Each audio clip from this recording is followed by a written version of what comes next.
నా కొడుకు ప్రాణాలు తీశాడు అని బాలుని అన్న ప్రభావతికి మనోజ్ గురించి గుండె పగిలే నిజం చెప్పిన సుశీలమ్మ. ఇంతకు ఏం జరిగింది?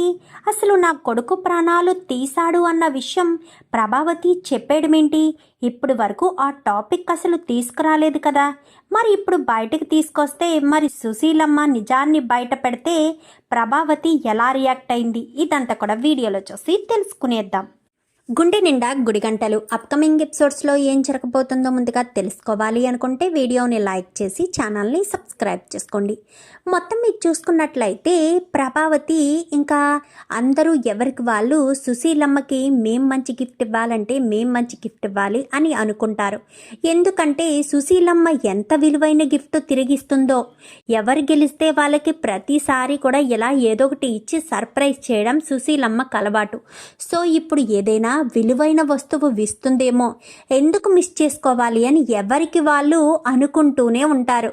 ఇంకా ప్రభావతికి అయితే కొని పెట్టడం ఇష్టం లేక ఇంకా వాళ్ళ ఇంటికి వెళ్ళి కామాక్షి ఇంటికి వెళ్ళి వాళ్ళ ఇంట్లో ఉన్న పాత వస్తువులు, తీసి పడేసిన వస్తువులు ఏమన్నా ఉంటే ఇవ్వమని అడిగేసరికి సరేనని ఇస్తాను అని చెప్తుంది. పాత టీవీ ఒకటి ఉంది, ఆ టీవీ ఇమ్మంటే మా అత్తయ్య గారు అక్కడ కాలక్షేపం అవుతుంది కదా టీవీ ఇస్తాను అన్నట్టు, అంటే విలువ ఏదో రకంగా ఇవ్వాలి అని, ప్రతి ఒక్కరు ఇవ్వాలి అన్న ఉద్దేశంతో ఇంకా అందరూ ఎవరికి వాళ్ళు ప్లాన్లు వేసుకుంటారు. బాలు మాత్రం ఏమివ్వాలి అని ఆలోచించిన బాలుకు ఒక ఆలోచన వచ్చి ఇంకా ఉదయం నుంచి సాయంత్రం వరకు కూడా తిరుగుతూనే ఉంటాడు. ఎందుకంటే సుశీలమ్మకు తన ఫ్రెండ్స్ అంటే ఎక్కువ ఇష్టం కాబట్టి తన ఫ్రెండ్స్ని తీసుకొస్తే తను సంతోషపడుతుంది అన్న ఉద్దేశంతో తాను ఇచ్చే ఏదో విలువైన వస్తువు తీసుకోవాలని బాలుకి ఎప్పుడూ ఆశ లేదనుకో. ఎందుకంటే బాలుకి డబ్బు మీద కంటే మనుషుల మీదే ఎక్కువ ప్రేమ అభిమానాలు ఉంటాయి కాబట్టి. సో సుశీలమ్మని సంతోష పెట్టాలి అన్న ఉద్దేశమే కానీ తను ఇచ్చే గిఫ్ట్ కోసం ఆశపడైతే బాలు ఏమీ చేయడు. ఇంకా అందుకోసమని వాళ్ళని వెతకడానికి వెళ్తాడు బాలు. అయితే వెతికేసరికి వెతికి సాయంత్రానికి తీసుకొచ్చేసరికి కరెక్ట్గా కేక్ కటింగ్ సమయానికి తీసుకురావడంతో ఉదయం నుంచి ఎక్కడికి వెళ్ళిపోయారా బాలు అని చెప్పాను, కానీ నీకు ఒక సర్ప్రైజ్ ఇవ్వడం కోసం వెళ్ళాను అంటూ చెప్తాడు. చెప్పేసరికి సర్ప్రైజ్ ఏంటి అనగానే తన స్నేహితులను తీసుకొచ్చి చూపించడంతో ఎంతగానో సంతోషపడిపోతుంది సుశీలమ్మ. ఇంకా అందరూ కూడా షాక్ అయిపోతారు. ఇంకా మనం ఇచ్చే గిఫ్ట్ల ముందు ఈ గిఫ్ట్ కనిపిస్తుంది తప్ప ఇది మిగిలినవేమీ కనిపించదు. అయినా బామ్మగారు వాళ్ళ ఓల్డ్ స్నేహితులని వెతికి మరీ తీసుకురావడం అంటే చాలా గ్రేట్. నిజంగా బాలు థాట్ చాలా గొప్పది అని ఎవరికి వాళ్ళు మెచ్చుకుంటారు. ఇంకా రోహిణి, మనోజు, ప్రభావతి కాస్త ఏదోటి అంటూ ఉంటారు. ఇంకా వీళ్ళంతా కూడా చాలా సంతోషపడుతూ నీ కోసం ఎంతలా వెతికాడు అనుకుంటున్నావు, నీ మనవడు నీ గురించి ఆలోచిస్తూ వెతికాడు, మాకు ఓపిక లేదురా అని చెప్పినా కానీ మా నానమ్మ సంతోషపడుతుంది అని మమ్మల్ని ఒప్పించి మరీ తీసుకొచ్చాడు సుశీల అని చెప్పి ఎంతో సంతోషపడిపోతుంది సుశీలమ్మ. సంతోషపడేసరికి అంతా కూడా చాలా హ్యాపీగా ఉంటారు. ఇంకా అందరూ కూడా విలువైన వస్తువులు ఇచ్చాము, మేము ఇవన్నీ డబ్బు పెట్టి కొన్నాము, బాలు మాత్రం ఏమీ పెట్టి కొనకుండా వాళ్ళ స్నేహితులను తీసుకొచ్చి బహుమతి గెలిచేశాడు అంటూ ఇంట్లో వాళ్ళంతా కూడా బాలుని తక్కువ చేసి మాట్లాడినట్టుగా మాట్లాడతారు. బాలుకి పిచ్చ కోపం వస్తుంది. ఎందుకంటే బాలు 2 లక్షల రూపాయలు పెట్టి బంగారం వస్తువు కొనిద్దామని అనుకున్నాడు, కానీ ప్రభావతి, మనోజు ఇలా చేయడం వల్లే కదా బాలు ఇవ్వలేకపోయాడు. అదే విషయాన్ని అక్కడ చెప్పడానికి లేక బాలుకి చాలా కోపం వస్తుంది. ఏంటలా మీరంతానో, బాలు డబ్బిచ్చి కొనకపోతేనో నా స్నేహితులను తీసుకొచ్చాడు, నా మనసు తెలుసుకుని తీసుకొచ్చాడు, నాకు నిజంగా బాలు చేసిన పనే నచ్చిందనగానే నాకు తెలుసు బామ్మ, ముందు నుంచి మీకు బాలు, మీనా అంటే ఇష్టం కాబట్టి వాళ్ళు ఏం చేసినా నచ్చుతుంది అంటూ మేము డబ్బులు పెట్టి కొన్నాము. బాలు ఏ మాత్రం ₹1 కూడా ఖర్చు లేకుండానే మీ ముసలి ఫ్రెండ్స్ను, ఓల్డ్ ఫ్రెండ్స్ను తీసుకొచ్చాడు అంటూ కించపరుస్తూ మాట్లాడతారు అందరూ కూడా. మనోజు కూడా అలాగే మాట్లాడతాడు. బాలుకి కోపం వచ్చి బయటికి వెళ్ళిపోతాడు. ఒరే బాలు అని పిలుస్తున్నా కానీ పలక్కుండానే వెళ్ళిపోతాడు. వెళ్ళిపోయేసరికి ఎక్కడికి వెళ్ళుంటాడు అని చెప్పి చాలాసేపు ఎదురు చూస్తారు. ఎంత ఎదురు చూసినా కానీ బాలు మాత్రం తిరిగి రాడు. తిరిగి రాకపోవడంతో ఏంటి బాలుగాడు ఇంకా రాలేదు అనుకుంటారు. సుమారు 12 దాటేస్తుంది. మీనా నిద్రపోకుండా చూస్తూ ఉంటుంది. ఎప్పటికో తాగి వస్తాడు బాలు. వచ్చేసరికి ఇంకా తలుపు తీయడంతో ఇంకా అందరూ రండి అంటూ గట్టిగా కేకలు వేస్తాడు. పడుకున్న వాళ్ళంతా కూడా లేచి వస్తారు. ఏంటి మళ్ళీ తాగొచ్చావా అని చెప్పనగానే అవును తాగే వచ్చాను, మీరు చేసిన మోసం తలుచుకుని తాగే వచ్చాను అని చెప్పనేసరికి ఏమండి ఇప్పుడు కాదు సందర్భంగానే నువ్వు మాట్లాడకమేనా, నన్ను చెప్పనివ్వు, నా మనసులోని బాధను చెప్పనివ్వు. నేను ₹1 కూడా ఖర్చు పెట్టకుండా ఏమీ తీసుకురాలేదు అని నన్ను అంత అవమానం చేస్తున్నారు కదా. ఈ లక్షల మింగినోడు కనుక నా భార్య బంగారం తీసుకోకపోయింటే వీడిని నేనే ₹2,00,000 పెట్టి చైన్ కొనిచ్చేదాన్ని అని చెప్పనేసరికి ఏంట్రా ఏం మాట్లాడుతున్నావు అని చెప్పాను. కానీ అవును నాన్న, ఈ లక్షల మింగినోడు అంటూ కోపంలో తెగ కొట్టేస్తాడు మనోజ్ని. ఈ లక్షల మింగినోడు నా భార్య బంగారాన్ని తీసుకువెళ్ళి ఈ ప్రభావతమ్మ ఇద్దరు కలిసి అమ్మేసి ఆ డబ్బు అవి కాకుండా గిల్ట్ నగలు తీసుకొచ్చి మా చేతిలో పెట్టారు. మేమేమో ఆ షాపు వాడి దగ్గరికి వెళ్ళి అవమాన పాలయ్యాము అని చెప్పి మాట్లాడేసరికి ఏంటమ్మా మీనా అని చెప్పాను. కానీ అవును మామయ్య, ఆయన చెప్పేది నిజమే, అది నిజమైన బంగారం కాదు, కవరింగ్ నగలు. కావాలని అత్తయ్య వాళ్ళే కవరింగ్ నగలు మార్చేశారు అనగాని ఏ మీనా ఏం మాట్లాడుతున్నావు, నువ్విచ్చిన బంగారమే అని చెప్పాను. కానీ నాకు అలా మోసం చేయడం ఇష్టం లేదు అత్తయ్య, నా ఒంటి మీద ఉన్న సరుకులే కదా తీసి ఇచ్చాను మీకు, మరి నేనిచ్చిన దాన్నే అంటారేంటి? అయినా నేనిచ్చినప్పుడు అంత బాలా తలతల మెరవలేదు, మీరు ఎంత తోమినా కానీ అంత తలతల మెరవ కానీ నేనే తెలుసుకోలేక షాపు వాడి దగ్గరికి వెళ్ళి అవమానపడ్డాము. ఇదంతా మీ ఇద్దరి వల్లే, మీ ఇద్దరికి తప్ప ఎలాంటి పని చేయవలసిన అవసరం లేదు అని చెప్పనేసరికి ఏ మీనా ఏం మాట్లాడుతున్నావే అని చెప్పి ప్రభావతి కాస్త మీనా మీదకు వచ్చేసరికి ఏంటి నా భార్యని అంటున్నావు, ఈ లక్షల మింగినోడు నట్టుకుని 4 పీకితే వీడియో చెప్తానంటూ కొట్టేసరికి ఏంట్రా నా పెద్ద కొడుకును పొట్టను పెట్టుకున్నట్టుగానే వీడిని నీ పొట్టను పెట్టుకుందామనుకుంటున్నావా, వీడిని చంపేద్దామనుకుంటున్నావా, నాకు కొడుకులు లేకుండా చేద్దామనుకున్నావా? ఎంతో ప్రేమగా చూసుకున్నాను నా పెద్ద కొడుకుని నా నుంచి దూరం చేసేసావు. తర్వాత అంత ప్రేమను వీడి మీద పెంచుకున్నాను, అందుకే వీడంటే నాకు ఇష్టం. నువ్వు కానీ నీ తర్వాత పుట్టిన రవి కానీ ఎవ్వరి మీద నాకు ప్రేమ లేదు. బిడ్డలు ఉన్నారు అంటే ఏదో కొంచెం ప్రేమ చూపిస్తానే తప్ప నాకు మనోజ్ కంటే ఎవరు ఎక్కువ కాదు అని చెప్పనేసరికి ఏం మాట్లాడుతున్నావు ప్రభా, ఎవరు పొట్టను పెట్టుకున్నారు? తెలిసి తెలియకుండా మాట్లాడొద్దు ప్రభా, తెలిస్తే నీ గుండెలు పగిలేలా ఏడుస్తావు. తప్పు చేసింది ఒకరు, శిక్ష పడింది ఒకరు, అది తెలియకుండా బాలునెందుకు తప్పు పడుతున్నావు అని చెప్పాను. కానీ ఏంటత్తయ్య ఏం మీకు తెలీదా? మీ కళ్ళ ముందు మీ ఊర్లో జరిగిన విషయం కాదా? బాలుగాడే కదా నా పెద్ద కొడుకుని నీళ్ళల్లో తోసేసి మరీ చంపేశాడు. అప్పుడు మీరు ఏం మాట్లాడలేదా? వాడికి జైలు శిక్ష కూడా పడింది కదా, అందుకే నాకు వాడంటే అసహ్యం.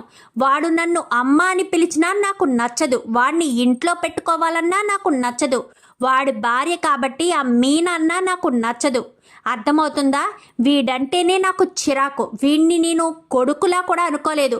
నిజంగా నా పెద్ద కొడుకు చనిపోయాడు కానీ చనిపోయేది వీడు చనిపోయినా సరిపోయేది. వీడు పుట్టడంతో నా భర్తకు యాక్సిడెంట్ చేశాడు, వీడు పుట్టడంతో నష్టజాతకంగా పుట్టాడు, వీడే నా పెద్ద కొడుకుని బలి తీసుకున్నాడు. వీడి వల్లే నా పెద్ద కొడుకు నాకు దూరం అయిపోయారు, లేదంటే నాకు 4 కొడుకులు ఉండేవారు. 4 కొడుకుల్లో వీడు చచ్చినా సరిపోయేదనగానే ఇంకా చాలు ప్రభా, ఇంకా నువ్వు చాలు మాట్లాడింది చాలు. నువ్వొక తల్లివి అన్న విషయం మర్చిపోయావా? అసలు నువ్వు తల్లిలా కాదు కదా, ఎప్పుడూ ఒక భార్యలాగా ఒక ఆడదానిలా కూడా ఎప్పుడూ నడుచుకున్నది లేదు కదా. నిన్ను చూస్తుంటేనే పిచ్చ కోపం వస్తుంది అని చెప్పనేసరికి అన్నీ మీ కళ్ళ ముందే జరిగాయి కదా, అందుకే కదా వాడిని నిన్ను దూరం పెట్టుకుంటే మీరు కొడుకులా భావించి పెంచుకున్నారు. మీకు దరిద్రం పట్టుకోలేదేమో, వీడిని చూస్తేనే నాకు అసహ్యం, వీడంటేనే నాకు చిరాకు అనగానే కొట్టేస్తాను ప్రభా నిన్ను అని చెప్పనేసరికి ఏంటి వీడి కోసం నన్ను కొడతారా? ఈ మనుషులను చంపేవాడి కోసం నన్ను కొడతారా? వీడిని జైలుకి వెళ్ళిన ఇలాంటి వాడి కోసం నన్ను కొడతారా అని చెప్పాను. కానీ ప్రభా నా నోటంట నిజం బయటికి తీసుకురావాలని ప్రయత్నించొద్దు. నేను గనక నోరు విప్పి నిజం చెప్పానంటే నువ్వు గుండెలు పగిలేలా ఏడుస్తావు ప్రభా.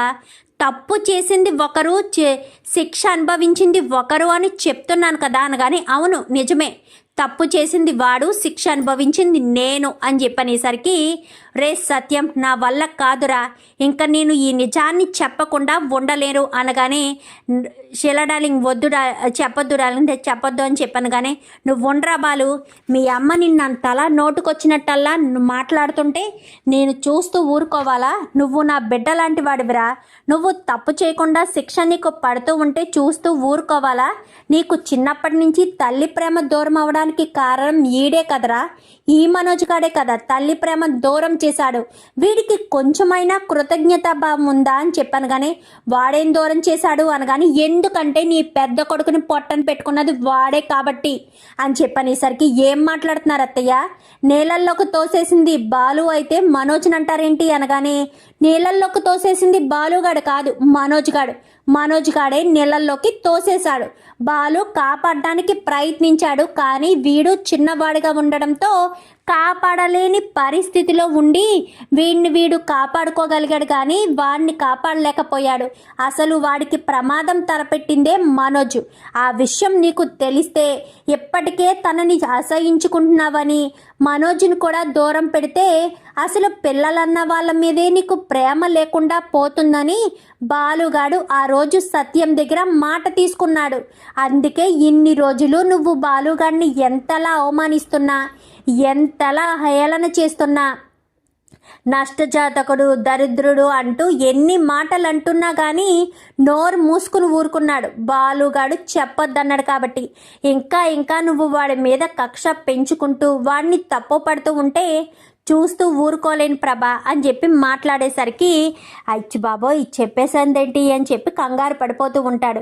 ఏంటత్తయ్య ఏం మాట్లాడుతున్నారు అని చెప్పాను. కానీ నిజం మాట్లాడుతున్నాను ప్రభా, నీ పెద్ద కొడుకుని చంపేసింది, కావాలంటే వాడిని అడుగు, వాడిని నిలదీసి అడుగు అని చెప్పనేసరికి మనోజ్ కాలర్ కాస్త పట్టుకునేసరికి, చెప్పరా మనోజ్ అని చెప్పి ఆ చెంప ఈ చెంప వాయి కొట్టేసరికి, నన్ను క్షమించమ్మా, అన్నయ్యని కావాలని నీళ్ళల్లోకి తోసేయలేదు, ఈత వచ్చు కదా, ఈత కొట్టు అంటూ అన్నయ్య వద్దు అంటూనే భయపడుతున్నాడు. వద్దు, నన్ను తొయ్యొద్దు అంటూ ఎంతగానో బాధపడ్డాడు. అయినా సరే వినిపించుకోకుండానే అన్నయ్యని నీ పెద్ద కొడుకుని నీళ్ళల్లోకి తోసేసింది ఇంకా వీడి వల్లే నీ పెద్ద కొడుకు ప్రాణాలు పోయాయి అంటూ ప్రభావతి కాస్త సుశీలమ్మ చెప్పడంతో ప్రభావతి ఒక్కసారిగా సత్యం వంక చూస్తుంది. అవును ప్రభా, నువ్వు ఎంత అసహించుకుంటున్నా కానీ బాలు నిన్నెందుకు అంత ప్రేమగా చూస్తాడో తెలుసా? తల్లి ప్రేమ విలువేంటో వాడికి తెలుసు కాబట్టి. కానీ నువ్వు ఎంత దారుణంగా వాడి మీద అసహ్యాన్ని, కోపాన్ని పెంచుకుంటావని కలలో కూడా అనుకోలేదు. నిజానికి బాలు ఏ తప్పు చేయలేదు ప్రభా, తప్పు చేసింది మీ చెప్పరా మనోజ్, ఎప్పటికైనా నిజం చెప్పు. ఇన్ని సంవత్సరాల నుంచి వాడిని నీ కళ్ళ ముందే ప్రభావతి అంతలా అవమానిస్తున్నా నీకు కొంచెం అంటే కొంచెం కూడా మానవత్వం అనిపించలేదా? అన్నయ్యని నీళ్ళల్లోకి తోసింది నేను కదా. పాపం బాలుగాన్ని మా అమ్మ అంత దారుణంగా అవమానిస్తుంది, అంత దారుణంగా మాట్లాడుతుంది. ఒక్కసారి కాకపోతే ఒక్కసారైనా నీలో మానవత్వం మేలుకోలేదా? చెప్పరా అని చెప్పనేసరికి, అది అని చెప్పనేసరికి, వాడు చూసావా తడబడుతున్నాడు, నేను కాదు అన్న మాట చెప్పగలుగుతున్నాడా? ఎందుకంటే నీళ్ళల్లోకి తోసేసింది వాడు నీళ్ళల్లోకి తోసేస్తేనే బాలుగాడు కాపాడటానికి ప్రయత్నించాడు. అది వాడి వల్ల కాలేదు. ఈ విషయం నీకు తెలిస్తే తట్టుకోలేవని వాడు చెప్పొద్దన్నాడు. ఇప్పుడు చెప్పు ప్రభా, ఇన్ని రోజులుగా బాలుగాడిని అవమానించావు కదా, బాధ పెట్టావు కదా, చెప్పరా అని చెప్పనేసరికి, అవునమ్మా క్షమించు, నేను చేసింది తప్పే. అప్పుడు ఆ పరిస్థితిలో నీ కోపాన్ని చూసి తమ్ముడి మీదకి నేరం నెట్టేశాను. అసలే తమ్ముడంటే నీకు ఇష్టం లేదు కాబట్టి వాడి మీద కోపం చూపించవు, వాడిని దూరం పెడతావు అనుకున్నాను. కానీ నేను ఎంత పెద్ద తప్పు చేశానో ఇప్పటికీ నేను సర్దిద్దుకోలేనంత పెద్ద తప్పు చేశాను. అయినా నేను అన్నయ్యని కావాలని తోసేయలేదమ్మా. అన్నయ్యకి ఈత వచ్చు కదా, ఈత నేర్చుకున్నాడు కదా అంటూ ఏదో సరదాగా ఆట పట్టించామే తప్ప అన్నయ్యని కావాలని తోసేయలేదు అని చెప్పి మాట్లాడేసరికి ప్రభావతి ఎక్కడైతే నిలబడుతుందో అక్కడే కుప్పకూలిపోతుంది. కుప్పకూలిపోయి తల బాదుకుని ప్రభా ఊరుకో ప్రభా అనగానే, లేదండి, నాకు శిక్ష పడాల్సిందే. నేను తప్పు చేశాను, చాలా పెద్ద తప్పు చేశాను. బాలు విషయంలో ఎంత పెద్ద తప్పు చేశానో ఇప్పుడు నాకు అంత అర్థమవుతుంది. నేను బాలుని ఎంతగానో బాధ పెట్టాను. ప్రతి క్షణం బాలుకి చిత్రహింసలు, నరకయాతన చూపించాను. ఎప్పుడూ కడుపు నిండా అన్నం పెట్టింది లేదు, కళ్ళు నిండా నిద్ర పోనిచ్చింది లేదు. నువ్వే ప్రతిసారి కూడా ఇబ్బంది పెడుతూనే ఉన్నావు అంటూ మాట్లాడేసరికి, వాడిని నేను క్షమించమని అడగలేనంత పెద్ద తప్పు చేశాను. వాడు చిన్నపిల్లవాడే, ఏదో ఆటల్లో తోసేశాడు అనుకుని వదిలేయచ్చు కదా, కన్న తల్లినే కదా. ఒక బిడ్డ మీద ఉన్న ప్రేమ మరొక బిడ్డ మీద నేను చూపించలేకపోయాను. నన్ను క్షమించరా బాలు అని చెప్పనేసరికి, ఇన్ని రోజులు నాకు ఈ నిజం తెలిసినా నేను నిజాన్ని బయట పెట్టలేదు. బయట పెడితే నువ్వు ఎంతలా క్షోభ పడతావో అని నాకు తెలుసమ్మా. అందుకే నేను నిజాన్ని బయట పెట్టలేదు. నన్ను క్షమించరా బాలు అని చెప్పనేసరికి, వద్దమ్మా, నువ్వు నాకు క్షమాపణ చెప్పడం ఏంటి? నువ్వు నా తల్లివి, నువ్వు మాట్లాడితే చాలు అని అనుకునేవాణ్ణి. అమ్మ అమ్మ అంటూ ఎంతో ప్రేమగా పిలిచేవాణ్ణి. నువ్వు నాతో మాట్లాడితే చాలు, అంతకు మించి నాకేమీ వద్దు అని చెప్పనేసరికి, ఇప్పటికైనా తెలిసిందా ప్రభా, తప్పు చేసింది ఎవరో, శిక్ష అనుభవించింది ఎవరో అర్థం చేసుకో ప్రభా అని చెప్పనేసరికి, అమ్మ క్షమించమ్మా అంటూ మనోజ్ కాస్త ప్రభావతి కాళ్ళు పట్టుకుంటాడు. నోరు మీరా, నేనేదో తెలియక బాలుగాన్ని ఎన్నో మాటలన్నాను. నువ్వు కూడా బాలుగాన్ని ఎన్నోసార్లు బాధ పెట్టావు కదరా. ఎన్నోసార్లు వాడు తప్పు చేశాడు అంటూ ప్రతి క్షణం వాడిని ఏదో రకంగా దూరం పెడుతూనే ఉన్నావు కదరా. నాకైతే నిజం తెలీదు, నీకు తెలుసు కదరా. తప్పు చేసింది వాడు, నేను కాదు. నేను తప్పు చేయలేదు, వాడు తప్పు చేయలేదు. నేను చేసిన తప్పుకి వాడు శిక్ష అనుభవిస్తున్నాడు అని నువ్వు కొంచెమైనా అనుకున్నావా? అస్సలు అనుకోలేదు కదరా. నువ్వు కొంచెం కూడా ఫీల్ అవ్వలేదు, ఎంతో కూడా బాధపడలేదు. అయినా నువ్వు ఎంత దారుణంగా ఉన్నావేంట్రా? తప్పు నీది కాదు, నాదే తప్పు. ఎందుకంటే నిన్ను ప్రేమగా చూసి వేరే వాళ్ళు ఎవరిని కూడా నీ మీద చూపించినంత ప్రేమ వేరే బిడ్డ మీద, మౌనిక మీద, ఆడపిల్ల మీద కూడా నేను చూపించలేదు. ఎన్ని తప్పులు చేసినా నిన్నే వెనకేసుకుంటూ వచ్చాను, నీకే ప్రతిసారి సపోర్ట్ చేస్తూ వచ్చాను. కానీ నువ్వు నన్ను ఇంతలా మోసం చేస్తావని అనుకోలేదు. అంతేలే, నమ్మిన వాళ్ళనే కదా మోసం చేస్తారు. నమ్మితేనే కదా నువ్వు మోసం చేయగలిగావు నన్ను అంటూ మాట్లాడేసరికి, అది కాదమ్మా అని చెప్పి ఇంకా బాలుగాడికి మొదటి నుంచి నువ్వంటే ఇష్టమున్నా వాడికి నీ మీద ఇష్టం లేదు కదమ్మా. వాడి మీద నువ్వెప్పుడూ ప్రేమ చూపించలేదు కదా, అందుకోసమని వాడి మీదకి నెట్టేశాను. నువ్వు నా మీద ప్రేమ చూపిస్తేనే నాకు ఇంట్లో సపోర్ట్ ఉంటుంది. నీకు గనక నిజం చెప్తే నన్ను ఇంట్లో ఎవరూ పట్టించుకోరని ఇన్ని రోజులు నిజం తెలిసినా చెప్పలేకపోయానమ్మా. నన్ను క్షమించమ్మా, నన్ను క్షమించు అని చెప్పి ఇంకా మనోజ్ కాస్త ఏడుస్తూ ఉంటాడు. ప్రభా, అందరూ నీ బిడ్డలే ప్రభా. నీ కడుపులో 9 నెలలు కన్న బిడ్డలే ప్రభా. నీ కడుపులో 9 నెలలు మోసి కన్న బిడ్డలే. అందరినీ ఒకే ప్రేమతో చూడాలి ప్రభా. కన్న తల్లి మాత్రమే బిడ్డలందరినీ ఒకే ప్రేమతో చూడగలుగుతుంది అంటారు. అది నువ్వు చెయ్యలేకపోయావు. బాలు మీద ఎప్పుడూ ద్వేషమే చూపించావు, మీనా మీద ఎప్పుడూ కోపమే చూపించావు. ఎప్పుడైనా మీనాని ఒక కోడలుగా నువ్వు అనుకున్నావా? ప్రేమగా చూసావా? అసలు ప్రేమ చూపించావా అంటూ మాట్లాడేసరికి ఇంకా ఒక్కసారిగా ఇంకా ప్రభావతి ఎంతగానో బాధపడుతుంది. తప్పు చేశాను అత్తయ్య, నిజంగా నేను తప్పు చేశాను. వాడి మీద మొదటిసారి ద్వేషం చూపించినప్పుడే మీరు నా చెంప పగలగొట్టి నిజం ఇది ప్రభా అని చెప్పాల్సింది అత్తయ్య. బాలుని ఇంతెలా ద్వేషించేదాన్ని కాదు కదా, ఇంత దారుణంగా వాణ్ణి బాధ పెట్టేదాన్ని కాదు కదా. నేను తప్పు చేశాను అత్తయ్య, చాలా చాలా పెద్ద తప్పు చేశాను. ఎంత పెద్ద తప్పు చేశానో నాకు ఇప్పుడు అర్థమవుతుంది అని చెప్పి ఇంకా ప్రభావతి కాస్త ఏడుస్తూ ఉంటుంది. ఏడవద్దు ప్రభా, జరిగిందేదో జరిగిపోయింది. ఇప్పుడు వరకు నువ్వు నీ కొడుకే తప్పు చేశాడు, నీ కొడుకే పాపం చేశాడు అని చెప్పి అనుకున్నావు కదా. ఇప్పుడు వాడు తప్పు చేయలేదు అని తెలిసింది కదా.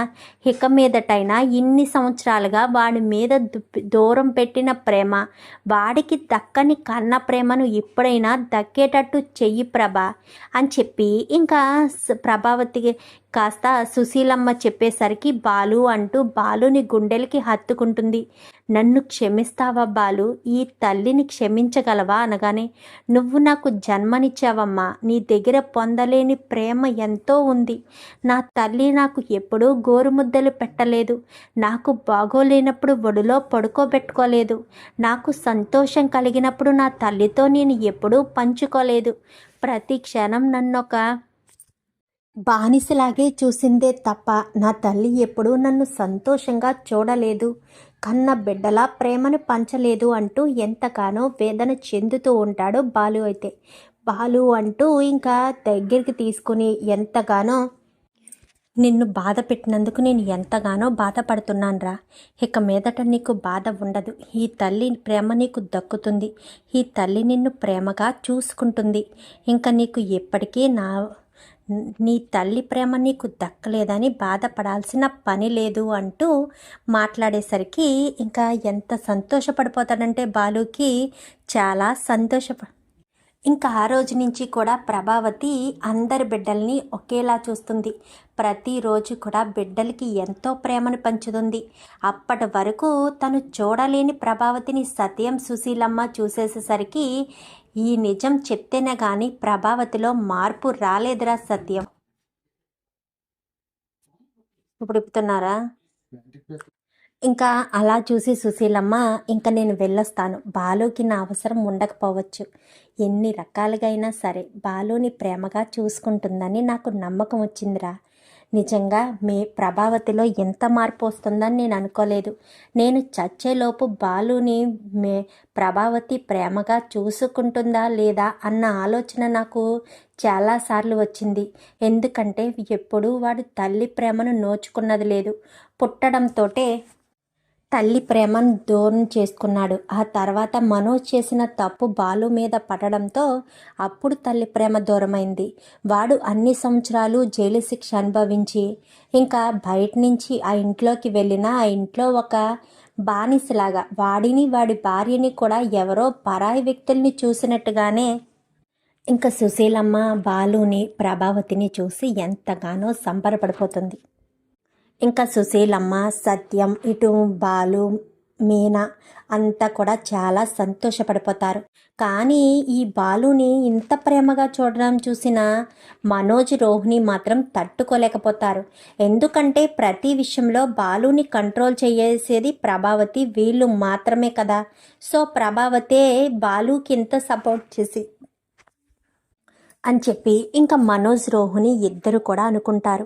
ఇంకా అలా అనుకున్న వాళ్ళు కాస్త, మీ అమ్మ నువ్వు అంత పని చేసి బాలు మీదకి నెట్టేస్తావా?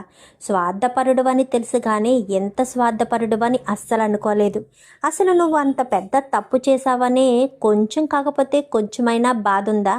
నువ్వెంతో మంచివాడు అనుకుని నేను నిన్ను పెళ్లి చేసుకున్నాను. కానీ నువ్వు నీ స్వార్థంతో నిలువెల్లా స్వార్థంతోనే ఉన్నావు కదా. సరే ఉంటాను, అలాగే ఉంటాను. ఇక మీదట నీ విషయంలో కూడా నేను ఎంత స్వార్థంగా ఉంటానో అది చూద్దువు కానీ అని చెప్పి రోహిణి కూడా అనేసరికి, అది కాదు రోహిణి, అప్పుడు మా అమ్మ ఉన్న కోపానికి నేను ఏమీ చేయలేకపోయాను అని చెప్పనేసరికి, సరే అని ఇంకా మొత్తానికైతే ఇన్ని రోజులు దాచిపెట్టిన నిజం ఇప్పుడు బయటపడడంతో బాలుకైతే ప్రభావతి ప్రేమ చూపించడం మొదలు పెడుతుంది. చూద్దాం మరి ఇదంతా కూడా రాబోయే ఎపిసోడ్స్లో జరగాలని మీరు కూడా కోరుకుంటే వీడియో నచ్చితే లైక్ చేసి ఛానల్ని సబ్స్క్రైబ్ చేసుకోండి. Thank you for watching.